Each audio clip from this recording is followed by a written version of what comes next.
Bismillahirrahmanirrahim. Assalamualaikum warahmatullahi wabarakatuh. Alhamdulillahi rabbil alamin. Assalatu wassalamu ala asrafil anbiya'i wal mursalin nabiyina al-karim Muhammad ibn Qasimil amin wa ala alihi wa sahbihi ajma'in. Alhamdulillah, kita bersyukur pada Allah Subhanahu wa taala sebagai seorang hamba yang senantiasa diberikan nikmat oleh Allah berupa nikmat yang sangat banyak. Allah adalah ilahun wahid, Tuhan satu-satunya, la syarikalah, tidak ada sekutu dan sesembahan selain Allah Subhanahu wa taala. Dialah zat yang Maha Pengasih lagi Maha Penyayang, yang senantiasa memberikan nikmat kepada kita selaku hambanya, baik yang kafir ataupun yang mukmin. Oleh karenanya kita bersyukur pada Allah Subhanahu wa taala karena Allah sampai detik ini masih memberikan kita kenikmatan, dimulai dari nikmat sehat yang dimana banyak sekali dari hamba-hamba Allah Subhanahu wa taala yang sampai detik ini mungkin Allah berikan ujian berupa sakit, dan juga kita bersyukur kepada Allah Subhanahu wa taala yang mana Allah telah memberikan kita waktu luang yang dimana sampai saat ini masih banyak hamba-hamba Allah yang hidup di belahan bumi manapun yang dimana mereka sangat-sangat terbatas waktunya. Kemudian juga yang tak kalah penting, kita bersyukur kepada Allah Subhanahu wa taala berupa nikmat yang paling agung, yaitu nikmat iman dan nikmat Islam, yang dimana banyak sekali daripada hamba-hamba Allah yang hidup di belahan bumi manapun yang mana mereka hidup dalam keadaan kafir dan menyekutukan Allah Subhanahu wa taala. Maka wajib bagi kita bersyukur selaku hamba-hamba pilihan Allah yang bukan hanya diberikan nikmat iman, nikmat Islam dan juga nikmat sehat. Dan yang paling utama juga kita diberikan nikmat istiqomah, yang dimana banyak dari hamba-hamba Allah yang sampai saat ini mungkin mereka sudah tidak seperti awal-awal dalam beribadah, baik di luar Ramadan ataupun khususnya di dalam bulan Ramadan. Kemudian salawat dan salam selalu tercurah limpahkan kepada Rasul, uswah dan qudwah bagi kita selaku umatnya, yaitu Rasul sallallahu alaihi wasallam, dan juga kepada para ahlul bait, kepada keluarganya, pada sahabatnya, dan kita selaku umatnya yang senantiasa mengharapkan ridha dan ampunan Allah Subhanahu wa taala sampai hari akhir nanti, sampai kita wafat. Kita berdoa kepada Allah semoga Allah memberikan kita selalu keistiqomahan dan juga diwafatkan dalam keadaan husnul khatimah, yang mana sebetulnya bukan barometer saat ini kita bisa melihat diri kita. Mungkin saat ini kita bisa melihat diri kita dalam keadaan beribadah kepada Allah, dalam keadaan keimanan yang terjaga, tapi pada akhirnya kehidupan kita diukur pada nanti di detik-detik terakhir kehidupan kita. Sebagaimana Rasulullah SAW bersabda, innamal a'mal bil khawatim. Sesungguhnya amal itu dilihat nanti di akhirnya, bukan sekarang. Maka janganlah kita berbangga kalaupun di saat ini kita masih Allah berikan keistiqomahan untuk beribadah. Jangan berbangga. Kenapa? Enggak ada yang menjamin kita bisa tetap istiqomah sampai kita wafat. Enggak ada yang menjamin kita bisa terus istiqomah di atas iman sampai kita wafat. Maka jangan pernah merasa diri kita berbesar diri, berbangga diri, dan kita menganggap remeh orang-orang lain selain kita. Kata Rasulullah SAW, la tahtakir man dunak, falikulli syai'in maziyah. Janganlah engkau menganggap remeh siapapun, seorang pun dari kalian, karena setiap orang itu memiliki kelebihannya masing-masing. Kita bisa melihat sahabat-sahabat Rasulullah SAW yang awalnya adalah mereka pembenci-pembenci Rasul. Bagaimana Khalid bin Walid, bagaimana Umar bin Khattab, dan bagaimana sahabat-sahabat yang lain. Mereka awalnya membenci Rasul, namun di ujung penghidupan mereka adalah orang-orang yang paling mulia, paling afdol, paling dekat dengan Rasul. Maka sekali lagi, tidak pantas bagi kita untuk membanggakan diri kita. Walaupun sekarang kita masih di masjid dan banyak orang-orang yang sudah tersibukkan dengan duniawi, maka sekali lagi jangan berbangga dengan hal tersebut. Ikhwatul iman, alhamdulillah tak terasa kita sudah di hari ke-25 bulan Ramadan. Wajib bagi kita untuk memuhasabah diri kita. Karena dalam athar disebutkan fa innal yauma yaumun amalun bila hisab wa ghadan yaumun hisabun bila amal. Sekarang adalah hari di mana kita bisa beramal dan tanpa hisab. Namun nanti setelah kita wafat hanya ada hisab tanpa bisa beramal. Maka wajib bagi kita memuhasabah diri kita. Dari awal Allah pertemukan kita dengan bulan Ramadan sampai detik ini, apakah setiap ibadah-ibadah yang kita laksanakan itu sudah mengubah diri kita? Apakah sudah ada athar? Apakah sudah ada impact? Apakah sudah ada perubahan pada diri kita kepada hal-hal positif? Apakah sudah menghilang daripada diri kita hal-hal yang kurang baik pada diri kita? Kita mesti muhasabah. Ataukah jangan-jangan selama ini kita beribadah, baik di luar Ramadan ataupun di dalam Ramadan, itu hanya sekedar spiritual belaka, hanya sekedar praktek amalia biasa, tanpa memberikan athar, tanpa memberikan efek sama sekali. Kita lihat diri-diri kita. Ataukah jangan-jangan sampai detik ini kita hanya sekedar beribadah tanpa ada ruh yang terasa dalam ibadah kita. Makanya maaf, sering kali saya menemukan ketika kita beribadah menguap, mengantuk. Salat itu rasanya bosan. Salat itu nggak ada kenikmatan. Kenapa? Karena ruh ibadahnya nggak ada. Maka sangat sayang sekali jemaah, ketika kita sudah Allah pertemukan dengan bulan Ramadan, yang mana banyak sekali daripada hamba-hamba Allah yang tidak Allah pertemukan dengan nikmat Ramadan. Banyak dari sahabat kita, keluarga kita, handai taulanan kita, yang dimana sudah Allah wafatkan terlebih dahulu, sehingga mereka tidak menemukan bulan Ramadan. Mereka tidak merasakan bulan keberkahan, bulan rahmat, bulan ampunan. Mereka tidak merasakan. Kalaulah mereka bisa dihidupkan kembali, atau mereka hidup kembali, mereka mungkin hanya minta sedetik, 2 detik untuk bisa hidup dan merasakan bulan Ramadan. Maka kita sebagai hamba Allah yang sudah Allah berikan nikmat ini, sangat-sangat disayangkan bila kita melalui bulan Ramadan tanpa adanya ampunan, tanpa adanya rahmat yang kita rasakan. Padahal Allah Subhanahu wa taala telah memberikan ampunan yang begitu luas, begitu lebar. Rahmatnya begitu lebar daripada murkanya. Tapi sangat sayang bila kita sebagai hamba tidak bisa meraih rahmatnya Allah walaupun sekecil biji sawi. Sayang sekali. Oleh karenanya para jemaah, lagi-lagi kita wajib memuhasabah diri kita. Kenapa di dalam ibadah kita tidak merasakan ruh ibadah kita? Kenapa? Boleh jadi di saat yang bersamaan kita beribadah, namun maksiat kita lakukan. Maksiat itu bisa langsung kepada Allah, bisa langsung kepada sesama. Maaf, bisa langsung kepada Allah, bisa kepada sesama. Bila kepada Allah, mungkin bagi kita mudah untuk bertaubat langsung pada Allah. Sebagaimana tadi Imam membacakan, wa man taba wa amila amalan salihah. Kalau kita bermaksiat, kita khilaf, kita bertaubat kepada Allah, kita beramal saleh dengan taubatan nasuha, bisa langsung Allah ampuni. Sangat mudah bagi Allah. Tetapi bila kita melakukan kezaliman dengan sesama, kita melakukan kemaksiatan kepada orang lain, kezaliman, kita mengambil hak orang lain, kita merampas hak orang lain, itu tidak bisa langsung bertaubat. Harus dimuqaddimahi dengan permintaan maaf dan meminta ridha orang tersebut. Betapa banyak dari kita sekarang, mohon maaf, ibadahnya jalan, tapi ada konflik dengan teman, sehingga dengan konflik itu memutuskan tali silaturahim. Berapa banyak yang seperti itu? Bukankah itu kemaksiatan? Sedangkan Rasulullah SAW bersabda, al-muslim ala muslim ikhwan, al-muslim akhul muslim. Seorang muslim kepada muslim lainnya itu adalah saudara. La yadlimuhu, la yaqdabuhu, wala tajassasu dan sebagainya. Tidak boleh saling berbenci-benci, tidak boleh saling bertajassus, tidak boleh saling menyimpan dendam.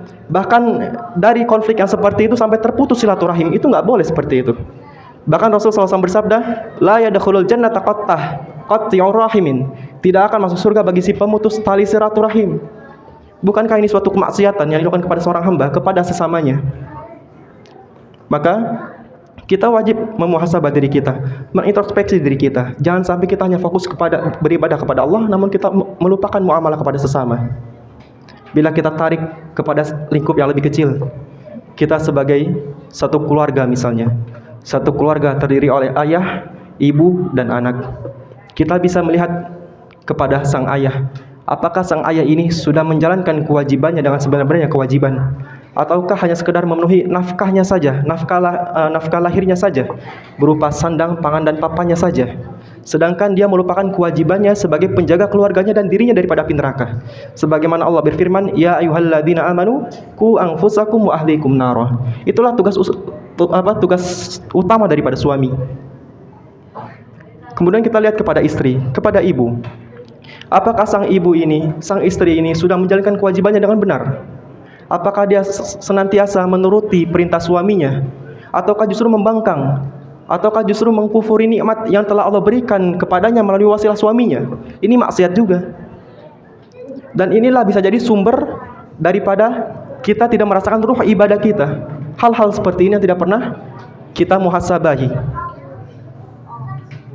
Kemudian bila sang orang tua adalah pekerja, apakah ia telah melaksanakan kewajibannya dengan full?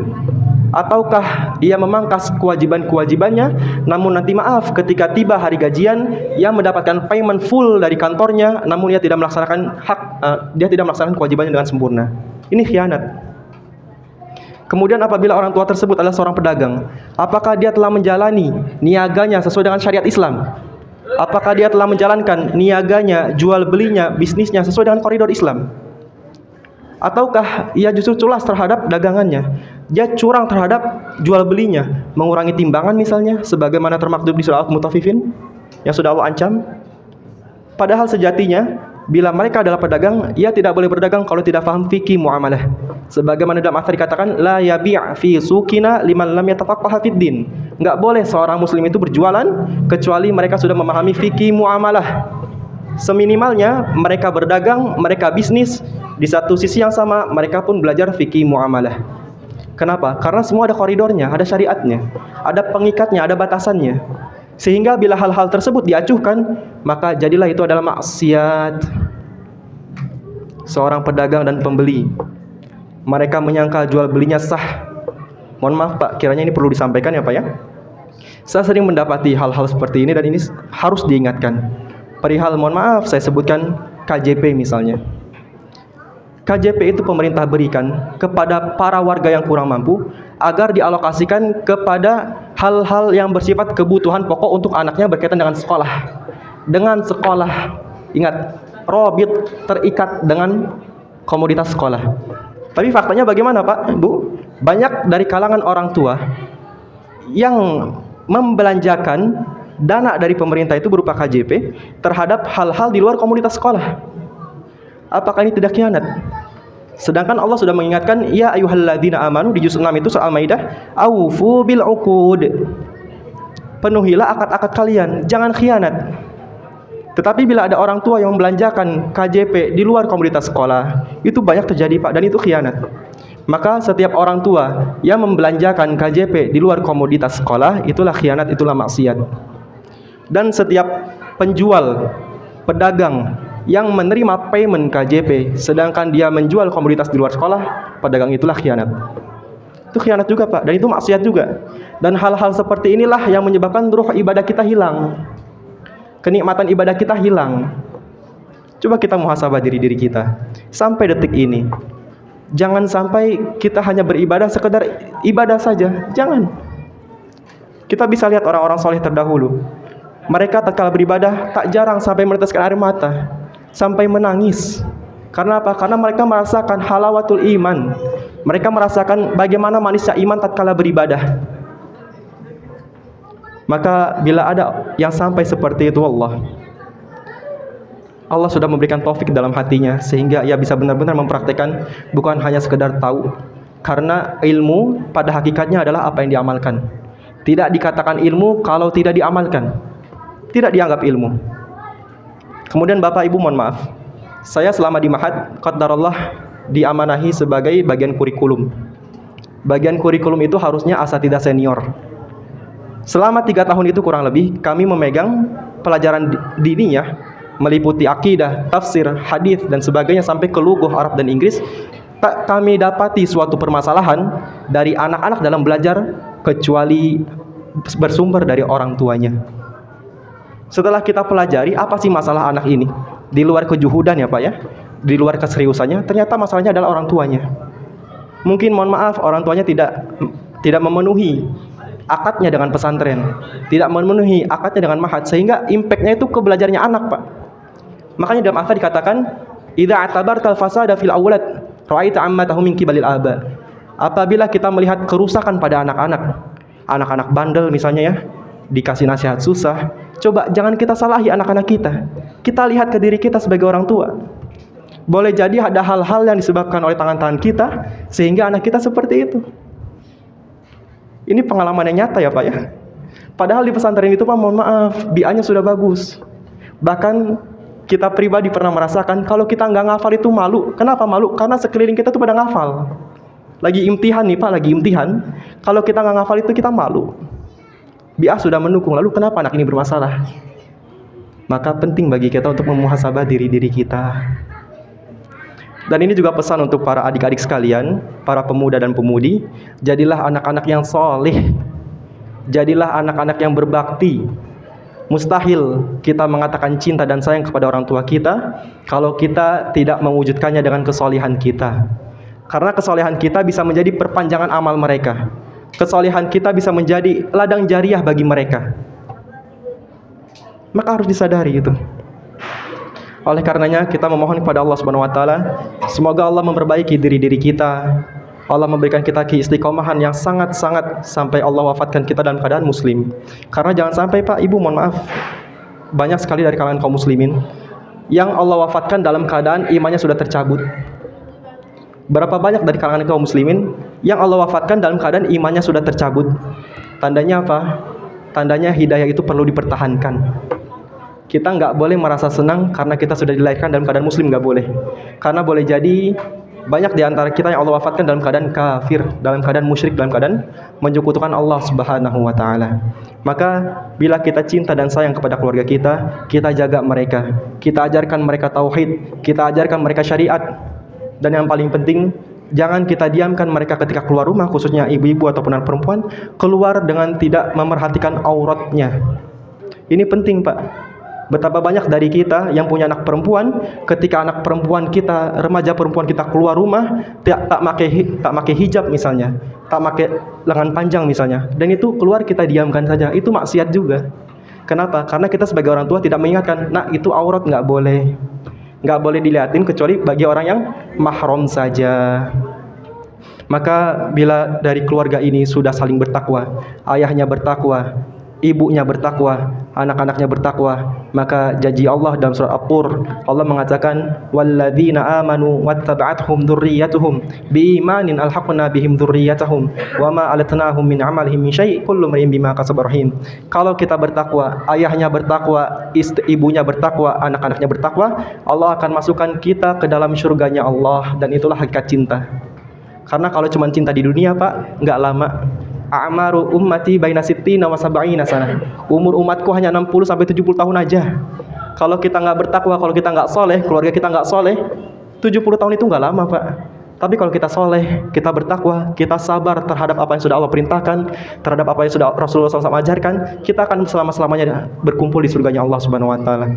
Oleh karenanya, apa yang disampaikan ini semoga bisa menjadi nasihat bagi diri saya pribadi dan bisa diambil manfaatnya untuk para kaum muslimin sekalian yang mendengar ataupun yang melihat. Ya, semoga Allah perbaiki diri kita semua. Amin amin Allahumma amin. Mungkin itu saja bisa disampaikan. Akhiru da'wan alhamdulillahirabbil alamin. Wassallallahu wasallam wa barik ala Muhammad wa ala alihi washabbihi ajmain. Assalamualaikum warahmatullahi wabarakatuh.